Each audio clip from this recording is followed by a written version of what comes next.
স্বর্গীয় অনিল কুমার দেবাংশীর স্মৃতিতে উৎসর্গ আজকের ঐতিহাসিক যাত্রাপালা। সমবেত শ্রুতি মণ্ডলীকে জানাই বেলিয়া গ্রামের পক্ষ থেকে নবান্নের শুভেচ্ছা ও এক রাস ভালোবাসা।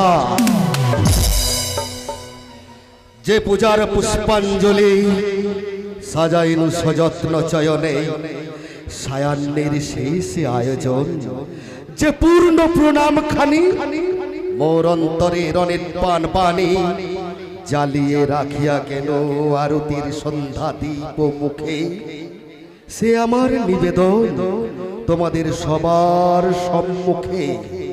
হে মোর অতিথি যত, তোমরা এসেছিলে জীবনে, কেহ প্রাতে কেহ রাতে, বসন্তে শ্রাবণ বরিশনে, কারো হাতে বিনা ছিল, কেহ বা কম্পিত দীপ শিখা এনেছিলে মোর দ্বারে।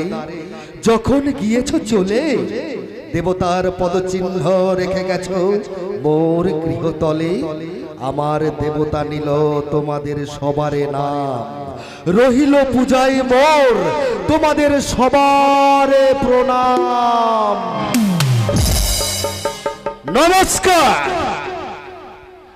লোকশিক্ষার ধারক বাহক পরম পুরুষ যুগাবতার শ্রী শ্রী ঠাকুর রামকৃষ্ণ পরমহংসদেবের চরণ বন্দনা করে,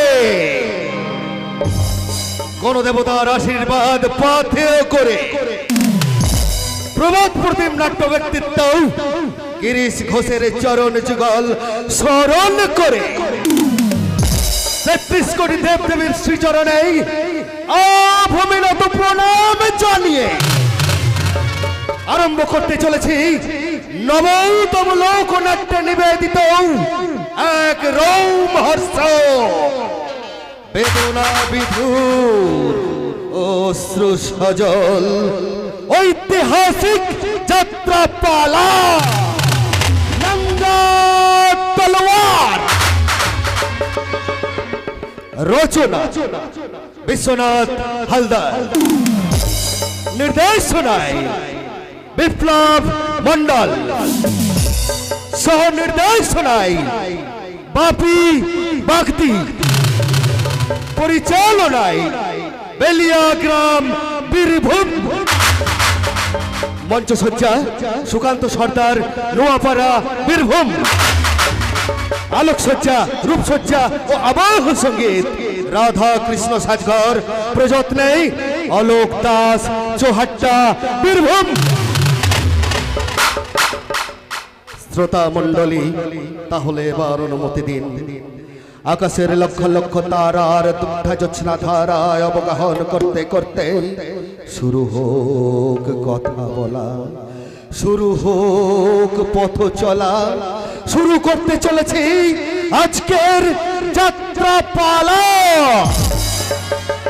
সেদিন তোমরা দুজনে বলেছিলে নির্জনে, ও আ যদি শিখলি ভাই আচর কাট জনগণ বনে।